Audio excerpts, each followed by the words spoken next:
This is a pre-lecture video on overseas activity modes for the course Managing in a Global Economy. I'm David Frankel, a professor at Melbourne Business School. Let's begin. We start with the definition. An overseas activity is any interaction of a company with a foreign market. For instance, a French company exporting to Germany. There are several different ways or modes in which your company can interact with an overseas market. The first two are called trade modes. The first trade mode is the export mode. In this mode, you produce a product domestically for sale overseas. Sometimes you have to pay taxes at the border of the importing country. These are known as tariffs, customs, or duties. In the second trade mode, the import mode, you purchase an input to your production process from a foreign company. For instance, Japan's oil refineries rely on imported petroleum because Japan has none of its own. You may also import services in a process known as subcontracting or outsourcing. For example, suppose you operate a manufacturing company in a high-wage country. To save on labor costs, you pay a company in a developing country to make your product. In this special case of the import mode, the imported input is production services. In another example, suppose that you run an internet service provider in a high-wage English-speaking country. To save on labor costs, you may pay a call center in the Philippines to provide technical support and account information. In this example of the import mode, the imported input is customer service. We now move on to the second group of modes, which are called the transfer modes. In a transfer mode, you let a foreign company use your intellectual property, or IP, in return for a fee. There are two types of transfer modes. In the licensing mode, you license your IP for use in producing a different product overseas. For instance, Microsoft licenses the Windows operating system for use in Lenovo computers produced in China. The second transfer mode is the franchising mode. You might use this mode if your product must be delivered face-to-face, but you prefer not to own overseas assets. For example, you may lack capital for investment or wish to avoid risk. In this case, you can franchise your brand to a foreign company which will carry on business in your name. The company uses your brand to enhance value for its customers. In return, it pays you royalties and agrees to maintain your quality standards. The cost of such an arrangement is that the foreign company may deliver poor service or, even worse, cause a scandal, damaging your brand and reputation. The final activity modes are the FDI modes, where FDI stands for Foreign Direct Investment.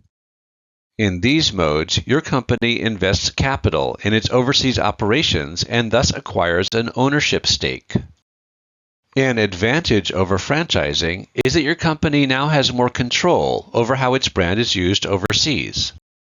However, because of the ownership stake, you may have capital losses if your venture does not succeed.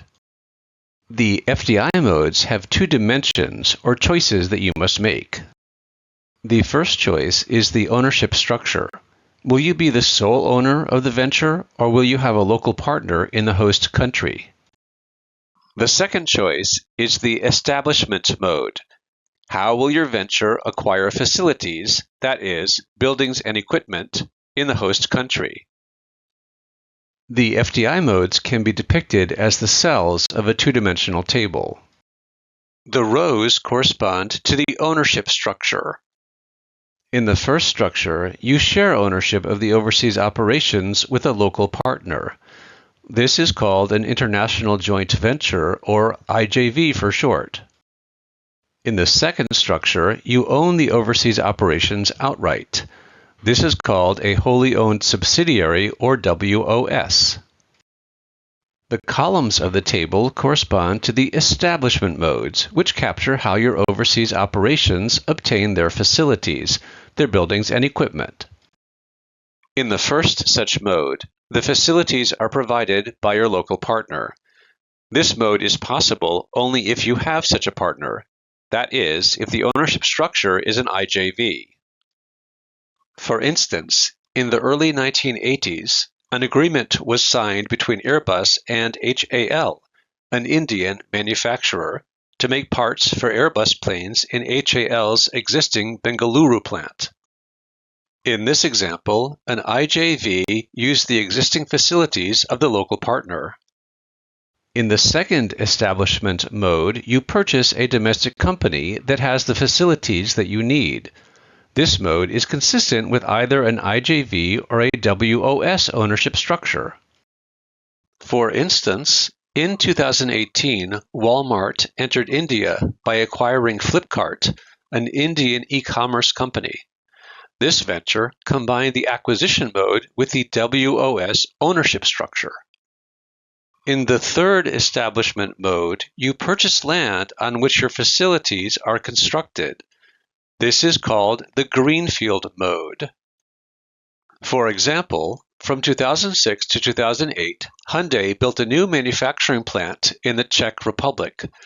This venture combined the greenfield mode with a WOS ownership structure.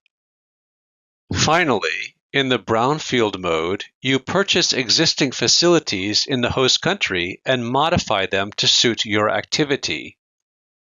For instance, in 2008, HomePlus, a joint venture of Tesco and Samsung, purchased 36 existing HomeEver stores and converted them to HomePlus stores. This venture combined the brownfield mode with an IJV ownership structure. In another example, in 2014, the Swedish company H&M converted the historic GPO building in Melbourne to a flagship H&M store. This venture combined the brownfield mode with a WOS ownership structure. We have one final comment. Recall that in the export mode, you export your products to foreign customers, which may be companies. In the transfer mode, you export your IP to foreign companies. Aren't the transfer modes just a special case of the export mode in which the product is IP and the customer is a company? The answer has to do with control. When you export products other than IP, the customer controls their use.